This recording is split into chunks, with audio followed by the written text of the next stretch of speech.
It's versus. We've made another mistake. I'm JWMaher. That's Will Cohen. Will, how you doing? I'm good. I have a movie to pitch to you though. Okay. I want to pitch you a movie. Okay. So, John, what if I told you that there's a movie out there that's a Telephobia 2 just with 40% less misogyny? Would you be interested in that movie? So it's the same quality? It's the same quality, almost the same fucking premise, just 40% less misogyny. I mean, I feel like that's a win for women everywhere, but I don't want to watch that movie. I'll let you make it. I mean, I don't like. Here's the beauty part of mine. I don't have to make it. We fucking watched this movie. Is it this? Is it this one? It is this one. It is. It's not this one though. It is this movie, but it is not this. This box art has nothing to do with it, and that's just an alternative title to the Ouija Experiment 2: Theater of Evil. Theater of Blood. It's Theater of Blood. Oh, you're right. I'm sure it's called Theater of Evil somewhere as well, because it's so weird. You can't find this movie anywhere on the internet unless you want to watch either a version that has Italian subtitles or German audio. So take your pick. Luis, you're up on the other one. That being said, it is, like Will said, it is a Telephobia 2's plot, because basically the characters in the first movie, most of whom who died, are in this movie as themselves the actors from the first movie, because this movie exists in a universe where they packed a theater for the premiere of the Ouija Experiment, to the point that people want to buy merchandise for the Ouija Experiment. And are able to quote the movie. Yeah. Yo, what's up, everybody? My name is Eric Window, and I played C to the A to the L to the V-I-N. Berserk. To the point that there's a Q&A and people have like legitimate questions. I gotta say, I don't think any of the performances in this movie are any good.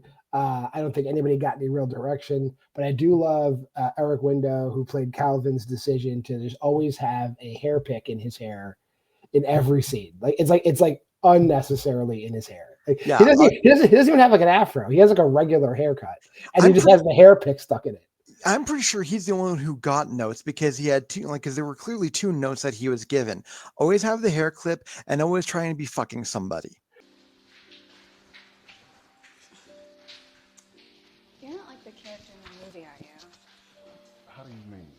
You know, like a womanizer, a player and stuff. Honestly, if it wasn't for him, this film would almost be completely, not even almost, it would be completely unwatchable. It's still almost completely unwatchable. There's one other scene I really enjoyed, just because it was so stupid, but we'll get to that when we get to it. Yeah. So the plot of this movie is, not only is the Ouija Experiment such a popular movie that they've said they pack a theater out for it, but it's also so popular that people are clamoring to be part of like a fan experience where they will be inside of a haunted theater for the entire weekend, the theater where the movie was shown, and they're going to get like a guided like haunted house tour by the dude that owns the theater. Yeah, I don't want that. I don't want that. We're going to change it. We're going to make it even cooler. So instead of going to the back room, instead of going to the concession stand, we're going to go to the back room. Okay. Which, if you remember anything from the first week, if you actually, watched last week, but if you did watch last week and you heard us talking about that, you would know that walking through a haunted house in the theater has literally nothing to fucking do with the movie. Yeah. And yet they just do it. How do these movies get connected? I'm glad you asked, Will. There's the Ouija board from the movie, which was a prop, which basically is a prop, is here.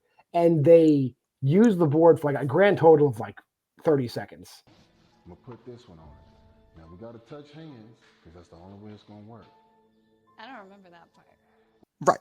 And like they violate all the rules on purpose, and then it causes a spirit of someone who was murdered in the theater to become a vengeful ghost in the theater. Now remember, it's a fucking ghost. It is a ghost. It shows up as a ghost. It appears and reappears as a ghost Remember I said this is a ghost.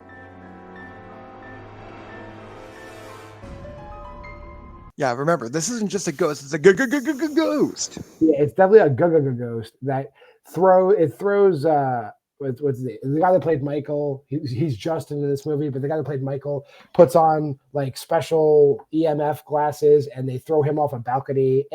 I love how they do it. It's just like the first movie. Like when the guy Brandon gets his head cut off, it just cuts to him on the ground. They do the same thing. They just put like Justin in the pile driver position and like shoot him for a second because that's how he landed.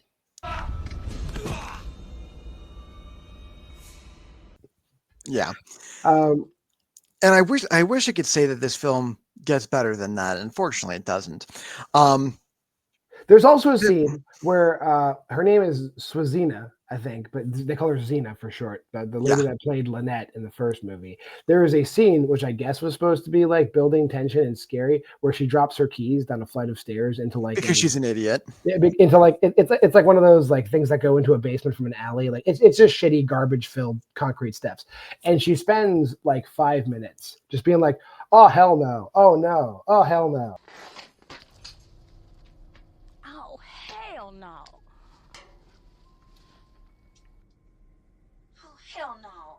And then, spoiler alert, she successfully retrieves her keys and nothing happens. Well, okay. And the ghost is there. Yeah, it's not entirely that nothing happens. If nothing would have happened, I would have respected the scene more. But what we do have is an insinuation that the ghost / monster / whatever is there. And I need to point something out right off the bat, because it was especially egregious in this scene. To make the ghost sounds, to make the demon sounds, they very clearly ADR'd 2 different sounds. One, a bong being very audibly ripped,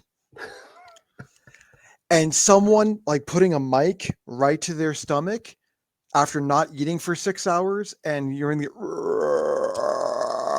because you're fucking hungry.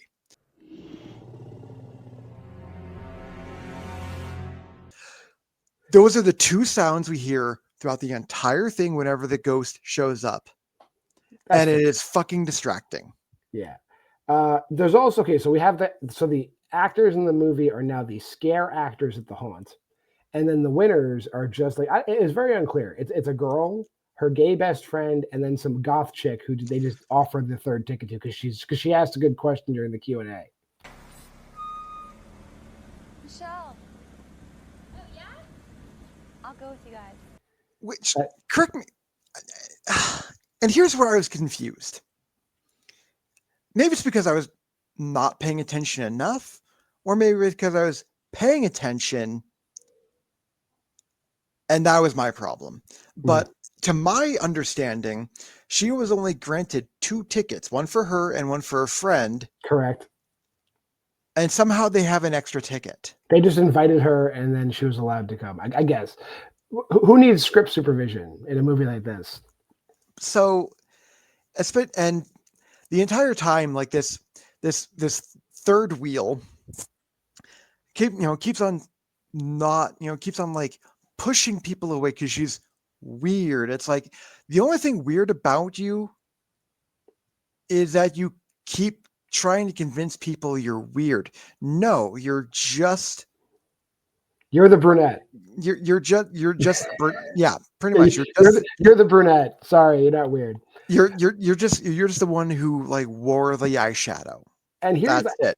I don't know if this was being played for laughs or if it was being played straight up, but like my one biggest issue with this movie is, now that the actors from the movie are the scare actors, like no one ever gives a shit when people just fucking go missing for like the show must go on, I guess. But Xena, the guy who is the head of I think it's Danny, who's running the haunt, gives her just like a Gatorade bottle full of fake blood. That's all it is. It's like a Gatorade bottle full of fake blood. And he's like, listen, your death scene is coming up. Do whatever you want. Here's some fake blood. Do whatever you want with it. We'll see you in the room when we get there. I got it. Oh, how do I put it on? What do you mean? Just put it all over your body. Especially get some in the mouth. And when they get there, she's torn in half. Oh no! The ghost has Oh, quickly! Let's run! The ghost is here! And like thrown at different parts of the room. And he's just like, oh, like how the fuck could she have done that with a bottle of fake blood? Come on, dude. Yeah. And the fact that like this is a very old theater. And the fact that we can hear random screams at like other times, she would have been screaming. And we just heard nothing. Yeah, absolutely nothing. So it's like we can only hear screams when the writers deemed it necessary to hear screams, which you would think it would be all the time. Oh yeah, there's definitely people dying all the time, and nobody seems to give a shit or care. I need to talk. You talked about like the scene that you essentially checked out on. I need to talk about very quickly talk about the scene where I checked out on, which is very early on. Okay. So it's during the haunt, during like the beginning of the haunt where the characters are like chasing essentially them out. And because there's before the actual special haunt, there's an actual haunt where the public is allowed. Yeah. And so now you see Xena like working the merch table, which by I mean merch table, I mean she's trying to like sell copies of the Ouija experiment, which, I don't know. I don't know anyone who eats coasters that bad. Yeah. But to try to sell it, she's waving it around, and I quote, "Better than Paranormal Activity." Don't forget the movie. Better than Paranormal Activity. Don't forget the Ouija experiment before you leave. It's like, Xena, darling, you wish this film was as good as Paranormal Activity Next of Kin. Yeah, this movie isn't even bad. This movie is not even as good as a porn parody of Paranormal Activity. And I've seen 3 of them. I can attest. But Jesus fucking Christ, like I should be checking out like less than an hour into this film. But that's exactly what happened. But hold on, there's more, because the ghost is really doing a great job killing everybody. But then when they try to escape the building, the movie takes a weird, like, end of third act turn where now a police officer we had seen earlier in the movie turns out to be like the person that murdered the person that's haunting the theater. This just comes out of left field. And it's like a fucking, like, it's like a wannabe Devil's Rejects thing, because he takes his hat off and now he's all of a sudden he's like Otis Driftwood.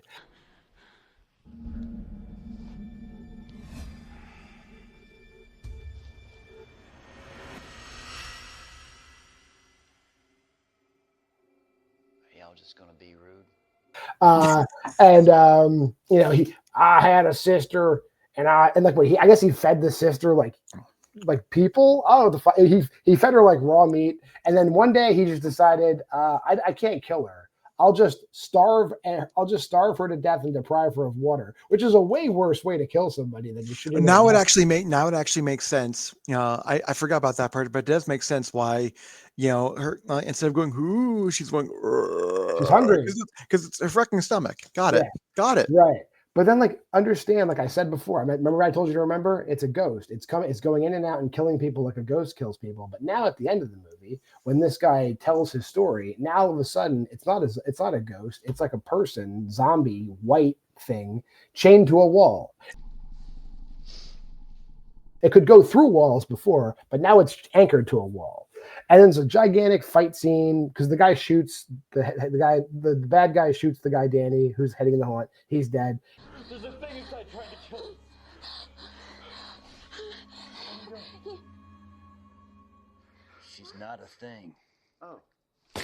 It's just the 2 final girls, and they're having a big drag out fight in front of the not ghost anymore. Until like the contest winner grabs the knife, gets him in a headlock, says some stupid shit, slits his throat. We're not just pretty girls in horror movies. We make smart choices. The fact that it's not a ghost anymore, that now gives us the ability to shoot guns at the ghost and stab the ghost.